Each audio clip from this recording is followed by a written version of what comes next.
Hey guys, I'm Alex. I'm Jason. We're the Table Monkeys, and this is Table Talks episode 4. Yeah, so it was a beautiful day in Hamilton today. We were at the Askey residence, so it's Jay, Ursula, and Derek. Yeah, we were joined by Magda from Mazranko Equipment as well. Our buddy Luke Kokalaris, as we've come to call him. Some guy that just shows up with crazy side pressure. Yeah. And then Tyler Bolzan messaged us to see if he could come out and join us, so that was really cool. He was there as well. He knew Jason had a strong left, and he wanted to test work his left a little bit. So we had 3 tables and 8 people in total, I think. So still within the rules. And so here you are with Tyler. Yeah. How did he feel? Crazy strong. Right hand felt good. Like my right hand hasn't been feeling great, but it felt like it felt up to par, at least, especially in the strap. Yeah. His hand is strong. Like I'd definitely be slipping and going for my strap. And in his left is just strong. But he said that I gave him a good workout. He said that he hasn't worked his wrist like that in a while, so that was nice. Yeah, it'll make you feel better. Yeah, exactly. And so we got a chance to talk to him about his training. Yeah, his training was a cool thing because he's been pulling for like 6 years, so he's not just strong, he also really knows how to arm wrestle. So it was interesting to talk to him about what it was that kind of took him through different levels, Yeah, I feel like a lot of arm wrestlers go through a similar trajectory where they start with trying to hit every single angle in the gym, right? And then they eventually simplify things to the core fundamentals, and that helps them, get better because they're able to just focus on a few different things instead of 100 different exercises. Yeah. I think the multiple exercises is not a bad idea in the beginning because it lets you start to feel a bunch of different angles because there's so many different angles in arm wrestling, and they're hard to feel on the table. So sometimes when you get one on someone shows you something in the gym and you feel that angle, it's like, okay, now I know like what I'm looking for. That's a good point. But once it comes to getting stronger, it's not really going to be effective because you're just spreading yourself too thin, Yeah. Like it's going to take a little bit more, however you say that damn word. Specialization. Or specificity. Specialization. That's the way around it. Yeah, it's funny because I remember Devon Larratt talking about the same thing. Him, once he started to take arm wrestling seriously, he looked at his training and he was like, what do I need to cut out of this to make it a lot more effective? Yeah, well, it comes down to that same saying that he always goes back to, right? Is like, whatever you do, you get better at. So at that point, you're going to have to really specialize your training and be more specific about what it is you're trying to get strong for or peak for. So like as you peak your performance, you become less balanced because you're becoming more specialized. Right. Balance and specialization are on complete opposite ends of the spectrum. Exactly, so the more specialized you become, the less balanced, right? You can't have both. Yeah, which basically goes right to Devon's video where like, okay, if you're going to be balanced, that means you're going to have a left and right arm that are equally effective, right? If you're going to be a balanced arm wrestler, let's say, and he's saying no, he wants to become a completely specialized right arm wrestler, Hellboy style. So he's going to focus all his energy on that, and that makes sense. That's going to work. Like no shit, it's going to work. Yeah. Yeah. I mean, it's if let's say, just to use easy numbers, if you could put 100 pounds on both arms, like 50 pounds on each arm. Over the course of a year, if you were to just train one arm, you're not going to put 100 pounds on one arm, but you might put 75. Yeah. Maybe even 80. I don't know, but there's going to be a cutoff at some point. Like it's not going to be a complete transfer of energy, but you'll never be able to train both arms and get either of them stronger than if you were to train one arm by itself. Like that will always get stronger than two together. Mm-hmm. Yeah, but that you're thinking more on the short term then, right? Yeah, I mean, even in the long term, over like if it's the same amount of time, if it's the same time frame, training one is always going to be trained faster than training two together. It's like goals. It just comes down to goals. Picking one goal, you're going to be able to progress that goal further by itself than picking two. If you're doing it over the same amount of time. So if I have a year to do one thing, or a year to do two things, I'm going to do the one thing better than if I did two things. Right. If I only have a year to do either. See, my point is that I think that if you increase your base as an arm wrestler, you will have a higher ceiling, and that's for both arms included. That 100%, yeah. And then I think you. Sorry, you're right. That's the point. If you only train one arm, you reduce your base, and your ceiling isn't as high as it could be. Maybe you're faster. Well, here's where we come back to specialization and balance. Let's say balance is developing that base, and specialization is developing your peak. If you don't have a big base, then you're not going to be able to build a nice peak. So you can't build a big high peak off of a tiny little base. Exactly. So that's 100% true.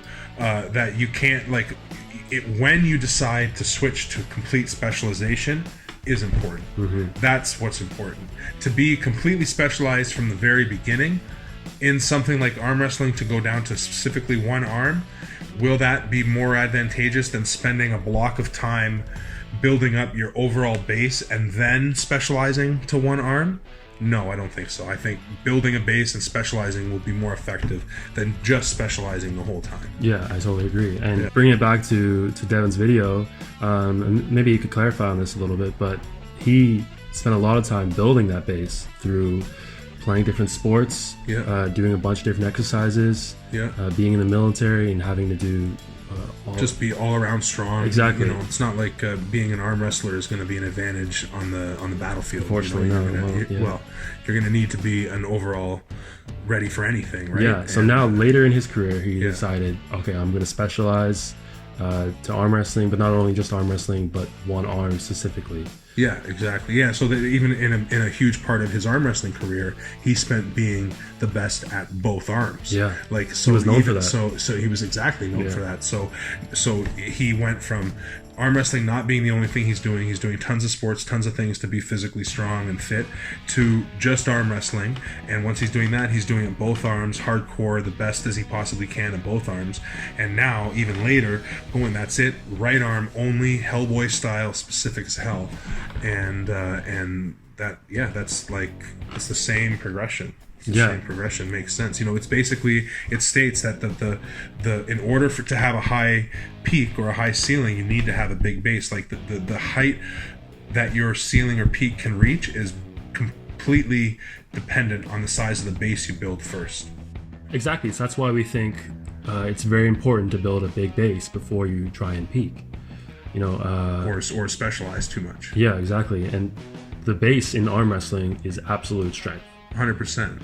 And in any sport, the best way to build absolute strength is with powerlifting movements. Right, because they're multi-joint, long kinetic chain exercises that involve your entire body. Right, and sports are long kinetic chain movements almost basically always, right? Especially arm wrestling, it's your hands to your feet, even though your feet aren't totally involved. The foot position matters a lot. It's a complete kinetic chain, which is why overhead pressing we think is so valuable for arm wrestling, because it's the most complete kinetic chain movement that we have. Yeah, and then also it will build great upper body strength. It's just great for upper body strength. Yeah. And getting back to that, those movements being the things that build strength. If you look at someone like Lachlan, for example, right? Like you use him as an example all the time. So he's a powerlifter, right? Who recently got into arm wrestling probably 2 or 3 years ago. Yeah, I think it's 3 years ago now. And he had obviously built a huge base from all his powerlifting. And within 3 years, he's climbed the rankings of arm wrestling super quickly. Yeah. Right? And exactly. For sure, he puts in a lot of work into getting better at arm wrestling. Yeah. But I think the main difference there was that he had such a big base to build on. Exactly. He was so strong already. His specialization has had that much more of an effect. Yeah. Or it's been that much more effective. His ceiling is so much higher than... for example, Ryan Bowen's. Yeah. Because no offense, Ryan. Yeah, no offense. Just because Lachlan is so strong, from his entire body is just so strong. Yeah. Building upon that with cupping exercises and pronation exercises.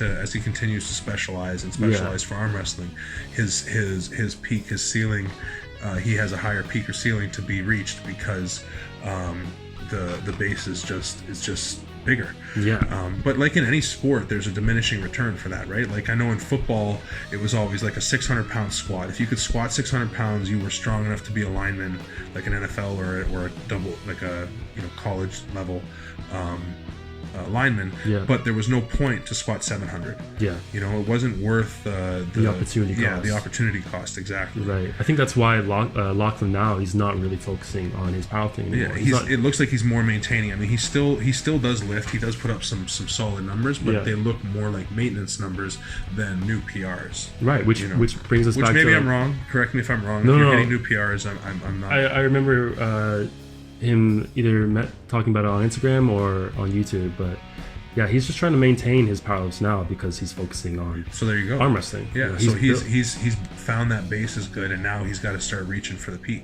Exactly, and he realized that he didn't want to continue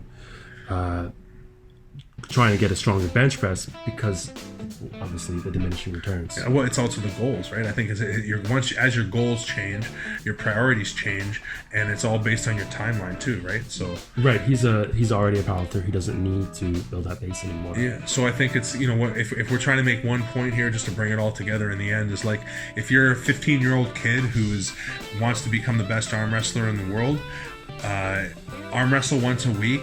Maybe do some cupping and some pronation curls, but if you're a skinny little 15-year-old, bench squat and deadlift. Like, you need to get strong first. Yeah. And if you're a power lifter for the last 15 years, then don't worry about your power lifts too much anymore. Start focusing on your pronation curls and your cupping and always more cupping. Right? Yeah, always more cupping. Definitely that. But yeah, it's priorities are going to be based on the goals, and the goals are going to be based on your timeline.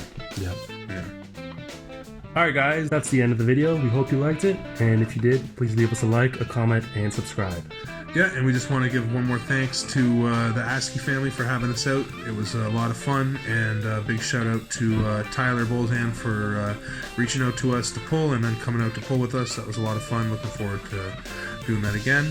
Yeah, and keep an eye out for our next video on pressing strength. It'll be coming out later this week. See you next time. Monkeys out. Peace.